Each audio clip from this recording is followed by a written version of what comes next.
Alec dodged a badly thrown punch and returned it with a well-thrown one. In the pauses between brawling, Alec shot his bow at demonic shapes wheeling in the sky. He could keep this up all day. He only knew how to move in one direction, toward the stage, toward Magnus. Nothing mattered until he reached Magnus.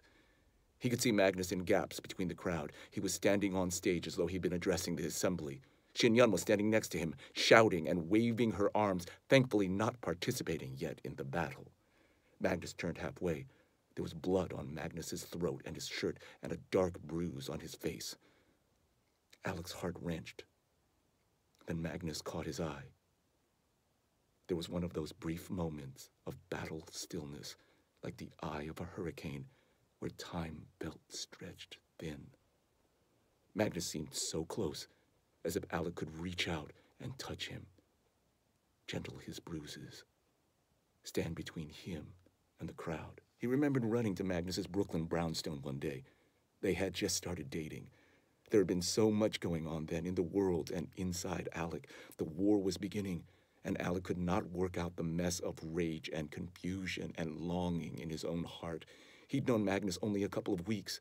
It did not make any sense that he was seizing this chance to see him when his family thought he was training, when his lies could be discovered at any moment. He was so afraid all the time. And he felt so alone in his fear. Alec already had a key. Magnus had explained it was easier for him, and he had enough wards on the apartment to know if anyone other than Alec entered with that key. Alec had run in, heart beating too fast. He'd seen Magnus in the center of his loft, absorbed and intent on his work. He was wearing an orange silk shirt and flipping through 3 spell books at once, turning pages with 2 ringed hands and a flurry of blue sparks. There was a pit of dread in Alec's stomach at the thought of what his father would think if he knew Alec was here.